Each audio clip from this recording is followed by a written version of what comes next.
मुलांनो, मागच्या तासाला प्रकरण पहिले स्वाध्यायसहित आपण पूर्ण केले. स्वाध्यायाचा व्हिडिओ परत परत पहा, म्हणजे तुम्हाला स्वाध्याय वहीत लिहायला कठीण जाणार नाही. आपल्याला परीक्षेच्या दृष्टीने अभ्यासक्रम पुढे न्यायचा आहे. त्यामुळे आजचे हे जे पॉवरपॉईंट प्रेझेंटेशन आहे ते दुसऱ्या प्रकरणावर आहे. ते लक्षपूर्वक ऐका. दुसरे प्रकरण फक्त 2 मुद्द्यांमध्ये आहे, परंतु त्या मुद्द्यांना अनेक उपमुद्देसुद्धा आहेत. तरी आपण प्रकरण पहिल्याला दुसऱ्याला सुरुवात करूया. प्रकरण दुसऱ्याचं नाव आहे इतिहास लेखन भारतीय परंपरा. त्याचे 2 मुख्य मुद्दे आहेत. 2.1 भारतीय इतिहास लेखनाची वाटचाल आणि 2.2 भारतीय इतिहास लेखन विविध तात्विक प्रणाली. प्रथम आपण 2.1 भारतीय इतिहास लेखनाची वाटचाल पाहणार आहोत. इतिहास लेखनाच्या पाश्चात्य परंपरेची ओळख आपण पहिल्या पाठात करून घेतलेली आहे. अनेक विचारवंतांचा अभ्यास केलेला आहे. या पाठात आपण भारतीय इतिहास लेखनाच्या परंपरेबद्दल माहिती घेणार आहोत. त्यातला मुद्दा आहे प्राचीन काळातील इतिहास लेखन. प्राचीन भारतामध्ये पूर्वजांचे पराक्रम, दैवत परंपरा, सामाजिक स्थित्यंतरे इत्यादीच्या स्मृती केवळ मौखिक परंपरेने जपल्या जात होत्या. म्हणजेच एकाच्या तोंडून दुसऱ्याच्या तोंडी फक्त मुखोमुखी ह्या परंपरा जपल्या जात असत. हडप्पा संस्कृतीमध्ये, हडप्पा हे शहर आता पाकिस्तानमध्ये आहे. भारत आणि पाकिस्तानची फाळणी झाली त्यावेळेला हडप्पा हे शहर पाकिस्तानमध्ये गेली. जेव्हा ब्रिटिशांनी हडप्पा आणि मोहिंजोदडो संस्कृतीचा शोध लावला त्यावेळेला हडप्पा आणि मोहिंजोदडो हे भारतामध्येच होते. कारण त्यावेळेला संपूर्ण भारतावर इंग्रजांची सत्ता होती. इंग्रज जेव्हा भारत सोडून त्यांच्या देशात निघून गेले त्यावेळेला भारताची फाळणी करून गेले. त्यावेळेला हडप्पा आणि मोहिंजोदडो ही 2 शहरे आता पाकिस्तानमध्ये आहेत.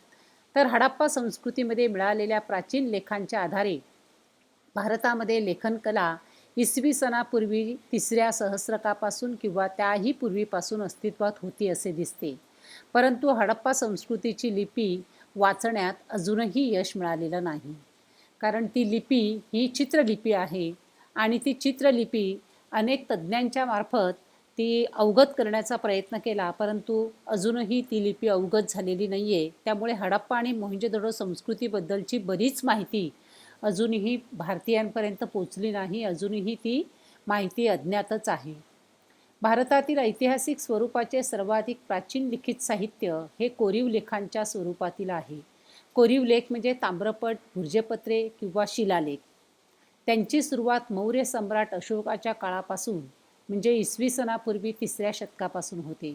सम्राट अशोकाचे कोरीव लेख हे प्रस्तरावर, प्रस्तर म्हणजे दगड किंवा अखंड असा खडक प्रस्तरावर आणि दगडी स्तंभावर कोरलेले आहे.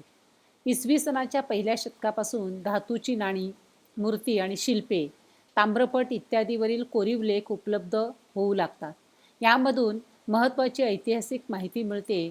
या सर्व प्रकारच्या कोरीव लेखामुळे संबंधित राजाचा काळ म्हणजे ज्या राजाच्या काळात ते सापडलेले आहे त्या राजाचा कालखंड, वंशावळ, राज्यविस्तार, तत्कालीन शासन व्यवस्था, महत्त्वाच्या राजकीय घडामोडी, तत्कालीन सामाजिक रचना, हवामान, दुष्काळ यासारख्या महत्त्वाच्या बाबीची माहिती मिळते. आता आपल्यासमोर एक चौकोन आहे. त्या चौकोनामध्ये हे समजून घ्या. जे सोहगौडा या ठिकाणी सापडलेला ताम्रपट, ताम्रपट म्हणजे तांब्याच्या पत्र्यावर लिहिलेला मजकूर. हा ताम्रपट सोहगौडा, जिल्हा गोरखपूर, उत्तर प्रदेश येथे सापडला. हा ताम्रपट मौर्य काळातील असावा असे मानले जाते. म्हणजे चंद्रगुप्त मौर्य किंवा सम्राट अशोक यांच्या काळातला. ताम्रपटावरील कोरीव लेख ब्राह्मी लिपीत आहे. लेखाच्या सुरुवातीत जी चिन्हे आहेत त्यातील पारासहित असलेला वृक्ष, पार म्हणजे तुम्हाला माहितीच असेल, गावाकडे जी पिंपळाची झाडं असतात त्या झाडाच्या खोडाच्या अगदी मुळाकडचा भाग जो आहे त्या ठिकाणी बांधकाम केले जाते, त्याला पार असे म्हणतात. तसेच एकावर एक असलेल्या 3 कमानी ही चिन्हे, खांबावर उभे असलेले दुमजली इमारतीप्रमाणे दिसणारे चिन्ह कोठार घराचे निदर्शक असावेत असे अभ्यासकाचे मत आहे. या कोठार घरामधील धान्य जपून वापरण्यात यावे असा आदेश त्या लेखात दिलेला आहे. दुष्काळजन्य परिस्थितीचे निवारण करण्यासाठी काय काळजी घ्यावी या संदर्भातील हा आदेश असावा असे मानले जाते. प्राचीन भारतीय साहित्यामध्ये रामायण, महाभारत ही महाकाव्ये, रामायण महाभारताचा फोटो हा नंतरच्या स्लाईडमध्ये तुम्हाला बघायला मिळेल. पुराणे, जैन आणि बौद्ध ग्रंथ, धर्मग्रंथाखेरीज भारतीय ग्रंथकारांनी लिहिलेले ऐतिहासिक स्वरूपाचे साहित्य, तसेच परकीय प्रवाशांची प्रवास वर्णने. आता परकीय प्रवासी म्हणजे कोण? चीनमधून आलेला युआनशांग किंवा फाययान किंवा इतर जे प्रवासी परदेशातून आले त्यांची प्रवास वर्णने ही इतिहास लेखनाची महत्त्वाची साधने मानली जातात. प्राचीन काळातील राजांची चरित्रे तसेच राजघराण्याचे इतिहास सांगणारे लेखन हे भारतीय इतिहास लेखनाच्या वाटचालीतील महत्त्वाचे टप्पे आहे. इसवी सनाच्या 7व्या शतकात बाणभट्ट या कवीने लिहिलेले हर्षचरित हे संस्कृत काव्य ऐतिहासिक चरित्रग्रंथाच्या स्वरूपाचे आहे. त्यामध्ये तत्कालीन सामाजिक, आर्थिक, राजकीय, तत्कालीन म्हणजे त्या काळातील राजकीय, धार्मिक आणि सांस्कृतिक जीवनाचे वास्तववादी चित्रण केलेले आहे. मध्ययुगीन काळातील इतिहास लेखन. इसवी सनाच्या 12व्या शतकात कल्लोळ याने लिहिलेला राजतरंगिणी हा काश्मीरच्या इतिहासावरील ग्रंथ आहे. इतिहास लेखन शास्त्रशुद्ध कसे असावे याच्या आधुनिक संकल्पनेशी हा ग्रंथ जवळचे नाते सांगतो.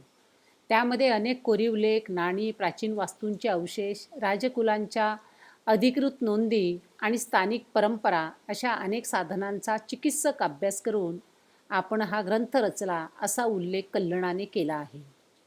मध्ययुगीन भारतामध्ये मुस्लिम राज्यकर्त्याच्या दरबारातील इतिहासकारांच्या लेखनावर अरबी आणि फारसी इतिहास लेखनाच्या परंपरेचा प्रभाव असलेला दिसतो.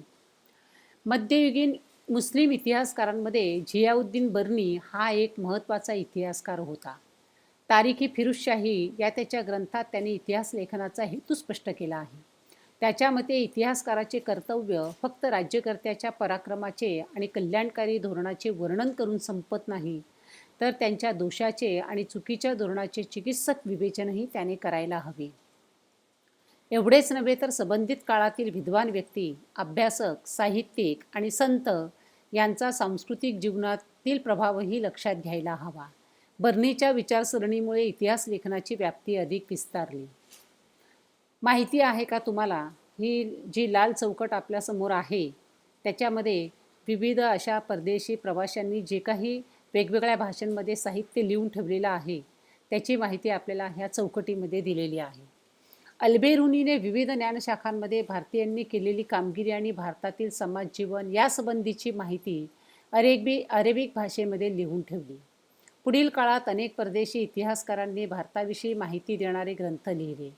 त्यातील हसन निजामी लिखित ताजुल मासीर, मिनाजी सिराज लिखित तबाकत-इ नासिरी, अमीर खुसरो याचे विपुल लेखन, तुजुक-इ तिमुरी हे तैमूरलंग याचे आत्मचरित्र, याह्या बिन अहमद सरहिंदी लिखित तारीख-इ मुबारकशाही यांसारखे ग्रंथ महत्त्वाचे आहेत. त्यांच्या लेखनातून आपल्याला भारतातील मध्ययुगीन कालखंडासंबंधी महत्त्वाची माहिती मिळते. परदेशी प्रवाशांनी लिहून ठेवलेले वृत्तांतही भारताच्या इतिहासाची महत्त्वाची साधने आहेत. Ibn Battuta, Abdul Razzaq, Marco Polo, Niccolo Conti, Barbosa आणि डॉमिंगोस पेस हे त्यापैकी होत. त्यांच्या लेखनातून मध्ययुगीन भारतासंबंधीची ऐतिहासिक माहिती मिळते. ईश्वरदास, भीमसेन सक्सेना, खापीखान आणि निकोलाय मनुची हे बादशाह औरंगजेबाच्या काळातील इतिहासकार होते. मुघल काळातील इतिहास समजून घेण्यासाठी त्यांचे लेखन अत्यंत महत्त्वाचे आहे. मुघल बादशहाच्या दरबारातील इतिहासकारांच्या लेखनात राज्यकर्त्यांची स्तुती आणि त्यांच्याबद्दलची निष्ठा या पैलूंना विशेष महत्त्व प्राप्त झाले. त्याखेरीज त्यांच्या वर्णनात समर्पक पद्यउतारे आणि सुंदर चित्रांचा अंतर्भाव करण्याची पद्धत सुरू झालेली दिसते. मुघल साम्राज्याचा संस्थापक बाबर याचे आत्मचरित्र तुजुक-इ-बाबरी मध्ये त्याला कराव्या लागलेल्या युद्धाची वर्णने आहेत. त्यांच्या बरोबरीने त्याने प्रवास केलेल्या प्रदेशांची आणि शहरांची वर्णने, तेथील स्थानिक अर्थव्यवस्था आणि रीतिरिवाज, वनस्पती सृष्टी यांची बारकाईने केलेली निरीक्षणे यांचाही समावेश आहे. इतिहास लेखनाच्या चिकित्सक पद्धतीच्या दृष्टीने अबुल फझल याने लिहिलेल्या अकबरनामा या ग्रंथाचे विशेष महत्त्व आहे. अधिकृत नोंदीच्या आधारे ऐतिहासिक कागदपत्रांची काळजीपूर्वक केलेले संकलन आणि त्यातील माहितीच्या विश्वासार्हतेची कसून केलेली छाननी ही अबुल फझलने अवलंबिलेली संशोधन पद्धती पूर्वग्रहविरहित आणि वास्तववादी होती असे मानले जाते. बखर हा ऐतिहासिक साहित्यातील एक महत्त्वाचा प्रकार आहे. शूरवीरांचे गुणगान, ऐतिहासिक घडामोडी, लढाया, थोर पुरुषांची चरित्रे याविषयीचे लेखन आपणास त्या बखरीत वाचायला मिळते. भाऊसाहेबांची बखर या बखरीत पानिपतच्या लढाईचे वर्णन आहे. याच विषयावर आधारित पानिपतची बखर अशीही एक स्वतंत्र बखर आहे. होळकरांची कैफियत या बखरीतून आपणास होळकरांचे घराणे आणि त्यांचे योगदान समजते. बखरीचे चरित्रात्मक, वंशचरित्रात्मक, प्रसंग वर्णनात्मक, पंथीय, आत्मचरित्रपर, कैफियत, पौराणिक आणि राजनीतीपर असे प्रकार आहे. पुढचा मुद्दा आहे आधुनिक काळातील इतिहास लेखन आणि ब्रिटिश इतिहास काळ. 20व्या शतकाच्या ब्रिटिशांच्या राजवटीत भारतीय पुरातत्वाच्या अभ्यासास सुरुवात झाली. तेव्हाच आपल्या हरप्पा आणि मोहनजोदडो ह्या 2 संस्कृती सापडल्या. भारतीय पुरातत्व सर्वेक्षण खात्याचे पहिले सरसंचालक अलेक्झांडर कनिंगहॅमच्या देखरेखीखाली अनेक प्राचीन स्थळांचे उत्खनन केले गेले. त्यासाठी त्यांनी प्रामुख्याने बौद्ध ग्रंथांमध्ये उल्लेख असलेल्या स्थळांवर लक्ष केंद्रित केले.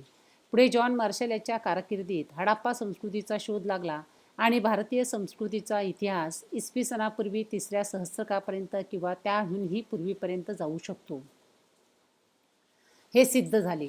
भारतात आलेल्या अनेक ब्रिटिश अधिकाऱ्यांनी भारतीय इतिहासासंबंधी लेखन केले. त्यांनी केलेल्या लेखनावर ब्रिटिशांच्या वसाहतवादी धोरणाचा प्रभाव असलेला दिसतो. जेम्स मिल यांनी लिहिलेल्या the history of British India या ग्रंथाचे 3 खंड 1817 साली प्रसिद्ध झाले. ब्रिटिश इतिहासकाराने भारतीय इतिहासावर लिहिलेला हा पहिला ग्रंथ. त्यांच्या लेखनात वस्तुनिष्ठ दृष्टिकोनाचा अभाव आणि भारतीय संस्कृतीच्या विविध पैलूसंबंधीचा पूर्वग्रह दूषित दृष्टिकोन स्पष्टपणे उमटलेला दिसतो. सन 1841 मध्ये माउंट स्टुअर्ट एल्फिन्स्टन यांनी द हिस्ट्री ऑफ इंडिया हा ग्रंथ लिहिला. माउंट स्टुअर्ट एल्फिन्स्टन हे मुंबईचे गव्हर्नर 1819 ते 1827 होते.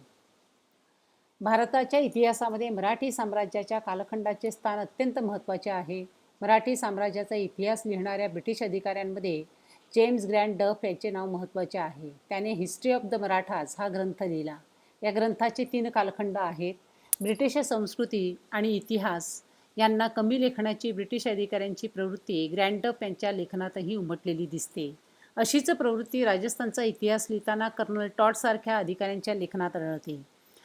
विल्यम विल्सन हंटर याने हिंदुस्थानचा द्विखंडात्मक इतिहास लिहिला. त्यामध्ये त्यांची निपक्षपाती वृत्ती दिसते.